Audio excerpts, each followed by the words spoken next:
잠깐 보겠습니다. 계속해서 요한복음 10장을 봅니다.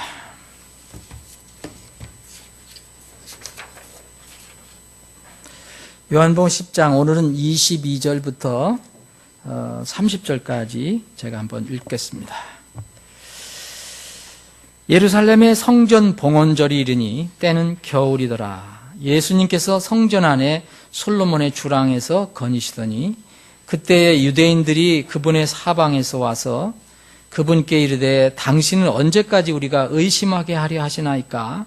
당신이 그리스도라면 우리에게 분명하게 말씀하소서 하매 예수님께서 그들에게 대답하시되 내가 너희에게 말하였으나 너희가 믿지 아니하였도다.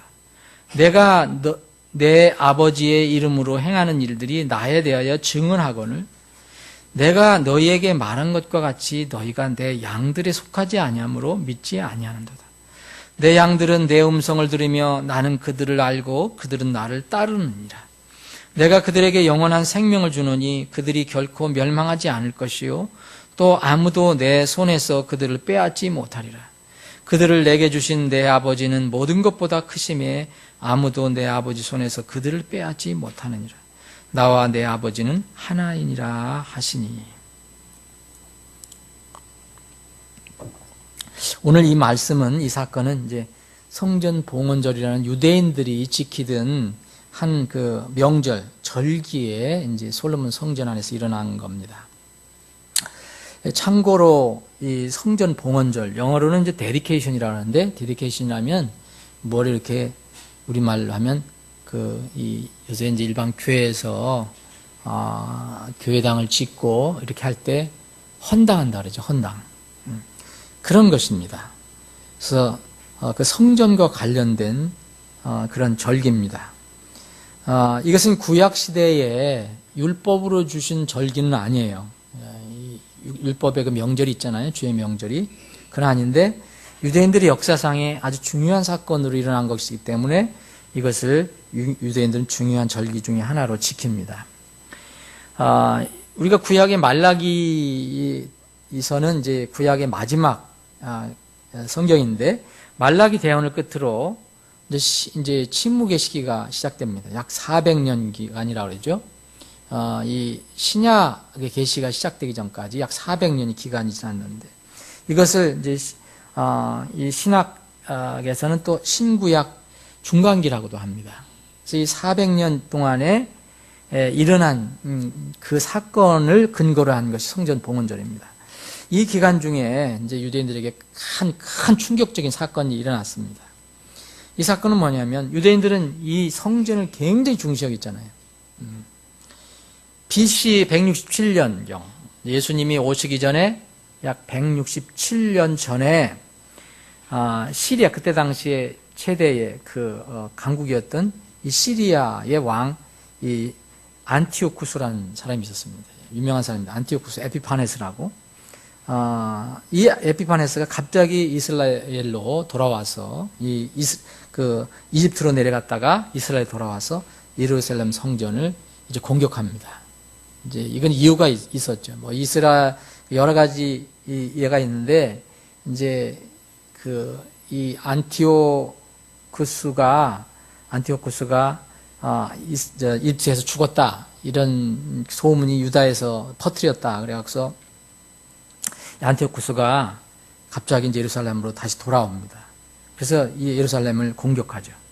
그래서 약 4만 명의 유대인들을 학살합니다. 그리고 또 4만 명 정도 이상 되는 사람을 노예로 잡아서 이웃 나라에 다 팔아버립니다. 이게 성경에는 기록이 되어 있지 않습니다. 이게 구체적인 사건이. 다만 이 다니엘서에 약간 암시가 되어 있습니다. 대언이 되어 있습니다. 예언이 되어 있습니다. 근데 이렇게 안티오쿠스가 아주 잔인하게 유대인들을 학살하고 노예로 팔아버리고 그런데 그것뿐만 아닙니다. 유대인들이 가장 중요하게 여기던 성전을 점령해서 성전 번제단에다가 유대인들이 또 가장 싫어하는 암돼지를 잡아서 번제함으로 드립니다. 그리고 이 암돼지 고기로 만든 이 국을 끓여갖고 국을 만들어서 온 그 성전 곳곳에 다 이렇게 뿌렸다고 합니다. 이것은 이제 유대인들을 완전히 이제 멸시하는 그런 겁니다. 그래서 유대인들이 엄청난 충격을 받았죠. 가장 치욕적인 사건이 일어났다. 그래서 여기에 이제 그 의분을 못 이겨서 들고 일어나는 사람이 있었습니다. 그 사람이 이제 마카비라는 사람, 여러분들 들어보셨을 겁니다. 그래서 이게 우리 정경에 나와 있지만 마카비서라는 그냥 외경이 있습니다. 그 천주교에서는 이것도 인정하는데, 유다스 마카비우스라는 사람이, 우리는 흔히 이제 마카비를 줄여서 얘기하는데, 이 사람이 일어나서 시리아와 싸웁니다. 싸워서 이깁니다. 이게 3년 후에 일어난 겁니다. 예수님 오시기 전에 164년 전, BC 164년.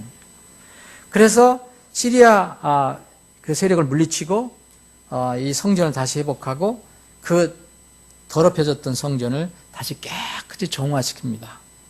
그리고 부서진 것을 수축하고, 그래서 유대인 달력 기슬로월, 지금의 12월입니다. 그래서 여기서 겨울이라는 말이 나왔습니다. 겨울이더라.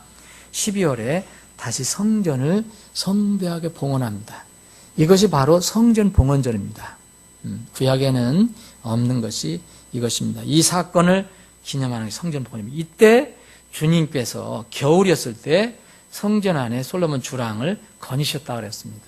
이때는 때로는 비도 오고 눈도 오고 뭐 그런다는데, 그래서 이게 날씨가 안 좋아서 그런지 하여튼 그 주랑을 이렇게 다 가림막이 되어 있는 주랑을 거니셨다고 이렇게 되어 있습니다. 이것이 이제 이 사건이 일어난 그 장수 배경입니다. 이 절기 중에 주님께서 성전의 주랑을 거니실 때에 유대인들이 다가와서 이제 예수님께 질문을 합니다. 이런 질문은 거의 책망성 질문이죠.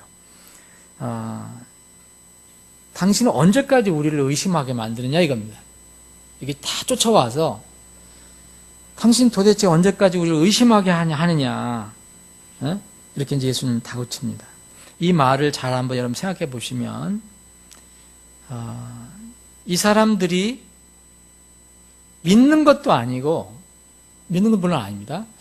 근데 안 믿기는 또 좀 뭔가 찜찜하고 하는 그런 상태입니다. 이들이 안 믿는 것을 누구에게 지금 책임을 돌리고 있습니까? 자신들이 아니고 그 예수님께 책임을 돌리는 것처럼 얘기합니다. 이들이 왜 이런 태도를 취하는가? 이들은 유대인들이라면 구약에서 그 그리스도에 대한 예언이 기록되어 있는 거 압니다. 그래서 메시아를 기다리고 있었습니다.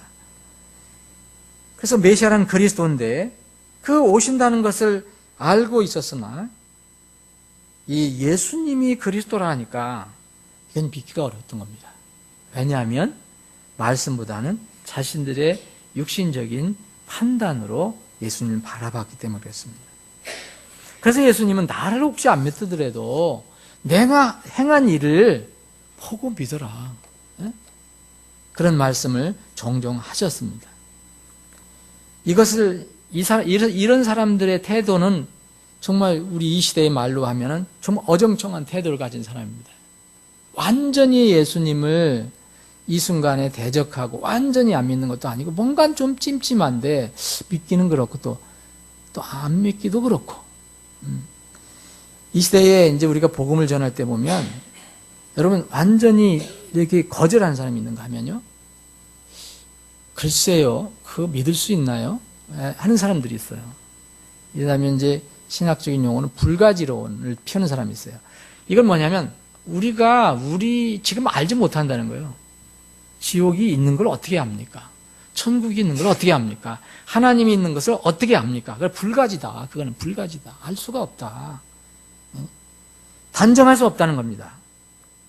근데 이 사람들은 완전한 불신자와 다르게 이렇게 구별을 하지만 사실 결론은 불신에 속합니다. 이들은 예수님께서 불분명하게 모호하게 지금 말씀하시기 때문에 자신들이 믿기 어렵다고 얘기하는 겁니다. 왜 자꾸 우리를 의심해? 자꾸 의심이 들게 하느냐? 확실하게 좀 해봐라, 얘기해라. 근데 예수님 확실하게 얘기하셨는데 그들은 그것을 믿지 못한 겁니다. 문제는 예수님의 말씀이나 예수님의 태도가 문제가 아니라 문제는 그들 마음에 들어 있었습니다. 이런 사람들을 우리는 이 시대에도 종종 만날 수 있습니다. 25절, 26절을 보면 이제 예수님께서 이들에게 얘기합니다. 믿음의 책임은 나에게 있는 것이 아니고 너희들에 있다라고 말씀하십니다. 그들은 믿지 못한 것이 아니라 사실 믿지 않는 것입니다. 여러분, 믿지 못한 것이 아니라, 이건 왜 이런 말씀 드리냐면, 이제 이런 말씀을 가지고 이제 28절, 이제 27절, 28절 뭐 이런 걸 가지고 이제 또 예정론을 얘기하는 분들이 많이 있기 때문에 이들이 믿을 수 있는 능력이 원래 없었다는 게 아니고 믿으려 하지 않았다는 겁니다. 말씀을 들어도 예수님이 아버지의 이름으로 행하신 놀라운 일을 그 자체가 예수님이 그리스도라는 것을 증언하는 것이 분명한 사실에도 그들은 믿지 않았습니다. 그래서 예수님이 이렇게 얘기합니다. 너희들이 믿지 않은 것이다. 왜냐하면 너희들은 양들에 속하지 않기 때문이다. 예수님의 양들은 하나님에게서 난 사람들입니다. 하나님에게서 난 사람들은 분명히 하나님 말씀을 듣습니다. 여기 우리가 8장에서 공부해 본 것처럼 여기 요한복음 8장 47절에 보면 하나님에게서 난 자는 하나님의 말씀들을 듣나니 그러므로 너희가 그것들을 듣지 아니함은 너희가 하나님에게서 나지 아니하였다. 이렇게 얘기합니다. 지난주에 니고데모 이야기를 우리 말씀을 잘 들었습니다. 니고데모는 이제 예수님께서 하나님 말씀을 전해주셨을 때 그 말씀을 들었습니다. 예수님의 양이 되었습니다. 하나님에게서 난 자가 되었습니다. 하나님에게서 난 자는 하나님 말씀을 듣게 되어 있습니다. 근데 누군가 하나님 믿는다 하면서도 하나님 말씀을 자꾸 믿지 않는 사람은 과연 생각해 봐야 됩니다. 하나님에게서 난 사람인가? 하나님에게 난 사람은 하나님 말씀을 듣습니다. 예수님께 속한 사람은 예수님의 말씀을 듣습니다. 그런데 예수님 믿는다 하면서도 예수님의 말씀을 한두 번의 실수가 아니라 그렇게 삶의 태도로 예수님 말씀을 받아들이지 않는 사람들은 참 신기한 겁니다. 27절에 보면 내 양들은 내 음성을 들으며 나는 그들을 알고 그들은 나를 따르느니라 그랬습니다. 예수님의 양들의 가장 큰 특징은 목자이신 예수님의 음성을 듣는다는 겁니다. 그리고 그분을 안다는 겁니다. 그리고 아는 것뿐만 아니라 지금 따라갑니다. 이 말씀은 오늘 이 요한복음 10장 앞에 부분에서부터 계속 나왔습니다. 마지막 이렇게 막 심판이 쏟아집니다. 이제 계시록에서 막 쏟아지는데 이때도 바로 이런 말씀이 주어졌습니다. 예수님의 양들은 듣고 따라갑니다. 그런데 들은데도 안 따라간 사람은 양이 아닙니다. 또 듣지도 않는 사람, 예수님을 믿는다 하시며 듣지도 않는 사람들은 예수님의 양이 아닙니다. 요한계시록 14장 4절에 보면 이 사람들은 더럽혀지지 않은 자들이라고 얘기합니다. 이들은 여자들과 더불어 자신을 더럽히지 않는 자들이니 그들은 처녀들이니라. 이들은 어린 양께서 가시는 대로 따라가는 자들이며 사람들 가운데서 구속을 받아 하나님과 어린 양께 첫 열매가 된 자들이니라. 사랑하는 여러분, 여러분과 저는 어떻게 보이지 않는 예수님을 저와 여러분의 목자라고 인정하고 따라갑니까? 어떻게 아십니까? 그것은 우리가 다른 걸로 증명할 수 없습니다. 우리에게 생명을 가져오는 믿음을 통해서입니다. 믿음은 또 무엇입니까? 복음의 말씀으로 제상을 받고 구원을 받았기 때문에 믿음의 그 목적을 이루었기 때문에 우리는 보이지 않는 예수님이 우리 목자임을 알고 따라갑니다. 보이지 않은 예수님을 그래서 따라갈 수 있습니다.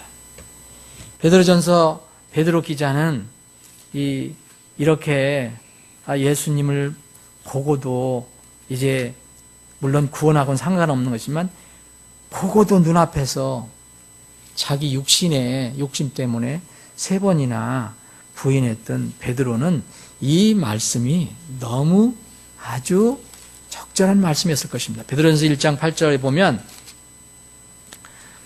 너희가 그분을 보지 못하였으나 사랑하는도다. 지금도 너희가 그분을 보지 못하나 믿으며 이루 말할 수 없고 영광이 가득한 기쁨으로 기뻐하나니 이는 너희가 너희 믿음의 결말 곧 너희의 혼의 구원을 받았기 때문이다. 여러분, 혼의 구원을 받았기 때문에 곧 믿음의 결말을, 믿음의 끝, 믿음의 목적을 우리가 이루었기 때문에 우리는 보이지 않는 예수님을 사랑하고 따라갈 수 있습니다. 여러분, 예수님을 보고도 따라가지 못한 사람이 있습니다. 근데 우리는 예수님 지금 보지 못합니다. 그러나 따라갑니다. 말씀 안에서 우리는 예수님을 봅니다. 기독교를 단지 하나의 종교로만 가지고 있고 거듭나지 못한 사람들이 주위에 있는데 이런 사람들은 예수님을 따라가지 못합니다. 무슨 얘기냐면 예수 믿습니다는 하는데 예수님의 그 말씀, 예수님의 가르침을 따르지 못한다는 겁니다. 비천한 동네 나사렛 출신 예수님을 따를 수 없습니다.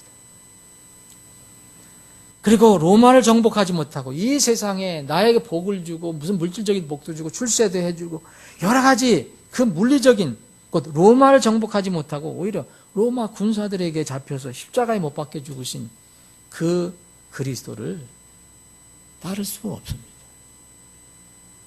종교만 가지고 있는 사람은 불가능합니다. 새롭게 한번 태어나지 않은 사람은 불가능합니다. 거듭난 사람만 보이지 않는 예수님을 따라갑니다. 28절, 29절은 이 성경 구절 중에서 구원의 안전을 강조하는 아주 중요한 성경 구절 중에 하나입니다. 예수님을 목자 삼고 따르는 양들은 영원히 안전하다는 겁니다.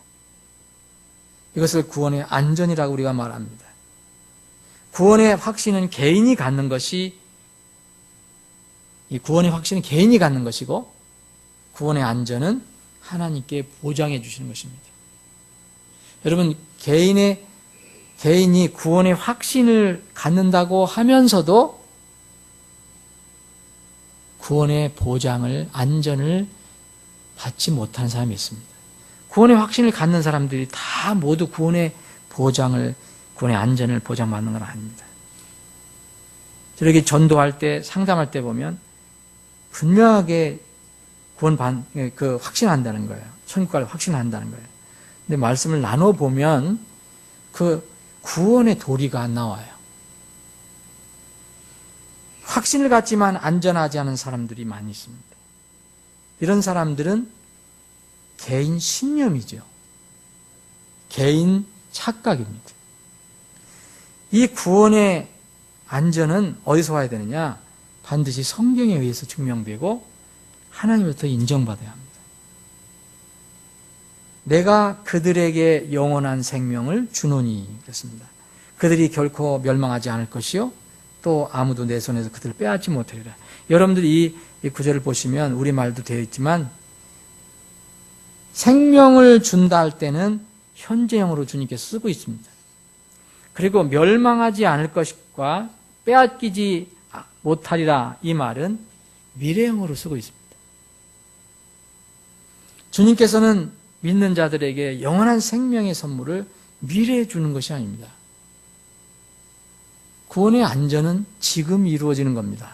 정확한 믿음을 통해서. 그 영원한 생명은 믿는 자들이 미래에 갖는 게 아니라 지금 마음 안에 생명으로 가지고 있습니다.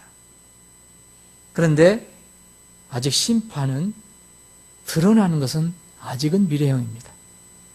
누구든지 다 얘기할 수는 있지만 마지막 심판은 여전히 미래형입니다. 그때 증명이 될 것입니다. 그래서 주님께서 그들이 결코 멸망하지 않을 것이요, 또 아무도 내 손에서 그들을 빼앗지 못할 것이니라.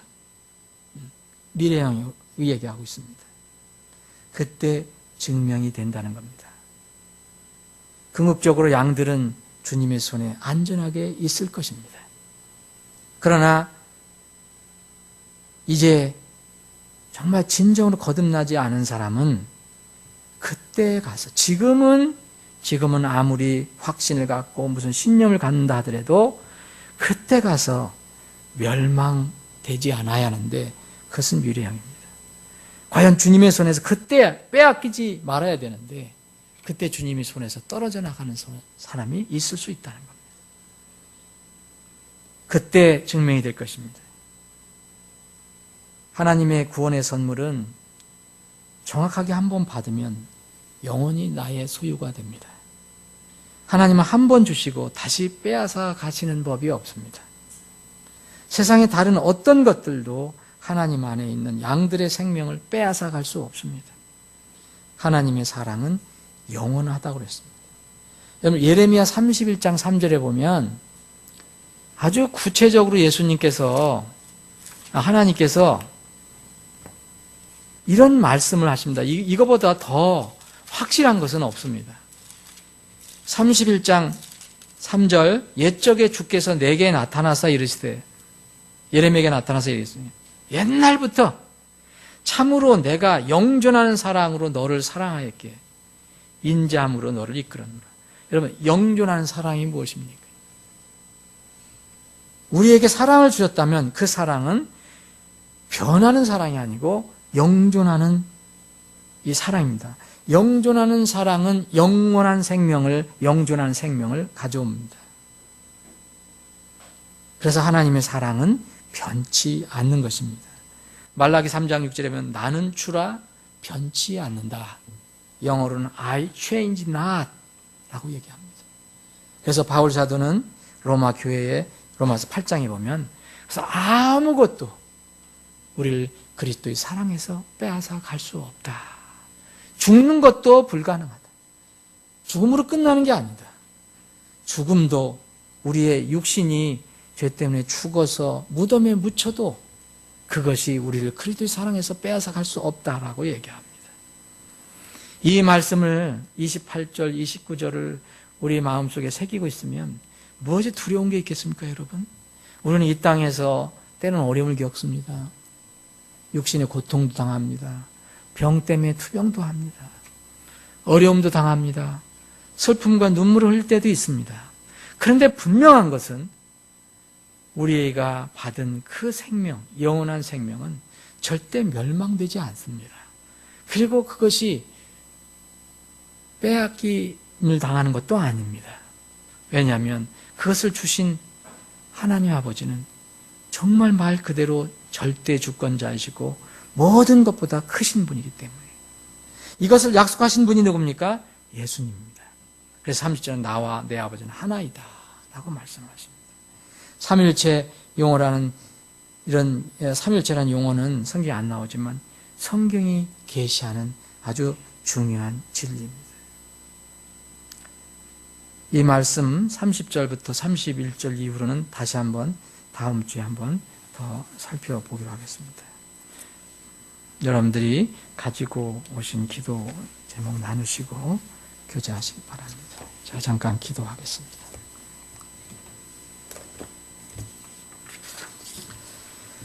아버지 하나님, 주님께서 여러 차례 수없이 또 강력하게 우리에게 권면하시고 명령하셨습니다. 쉬지 말고 기도하라는 명령을 주셨습니다. 그리고 약속도 주셨습니다. 구하라 그러면 너에게 주실 것이요, 찾으라 그러면 너희가 찾을 것이요, 두드리면 네가 두드리는 것이 열릴 것이다. 구하는 자는 다 받고 찾는 자는 다 찾고 두드리는 자는 그에게 다 열릴 것이라고 분명히 주님께서 약속하셨습니다. 주님의 입에서 나오는 말씀은 허튼 말씀이 아무것도 없습니다. 땅에 떨어지는 말씀이 하나도 없습니다. 다 성취되었고 또 성취될 말씀입니다. 이 말씀을 붙들고 진리의 주님을 향해서 저희들의 마음을 내려놓습니다. 우리의 기도를 들어주시길 원합니다. 아버지 하나님, 진정으로 겸손한 마음으로 그리고 마음에 무릎을 꿇고 주님께 기도합니다. 우리의 형편을 보시고 우리의 사정을 살펴보시고 우리에게 가장 좋은 것으로 내려주시기를 원합니다. 그것이 때로는 이제 우리가 생각과 우리 판단과 다를지라도 우리에게 가장 좋은 것임을 늘 깨닫고 감사하며 받는 저희들이 되게 하여 주시기를 원합니다. 아버지 하나님, 오늘 이 시간에 특별히 나와 기도하는 주의 백성들의 기도를 꼭 들어주시고 하나님의 그 왕좌 앞에 그 기도를 받아주셔서 주님의 뜻과 계획과 때 가운데서 이루어 주시옵소서. 우리 교회를 향한 우리 지체들의 기도를 들어주십시고 우리 나라와 민족을 위한 기도를 들어주십시고 우리 사랑하는 지체들의 가정과 직장과 일터 그리고 생활 상에 나타나는 여러 가지를 위해서 기도하는 모든 것들을 들어 응답해 주시옵소서. 거룩하신 예수님의 이름으로 기도합니다. 아멘.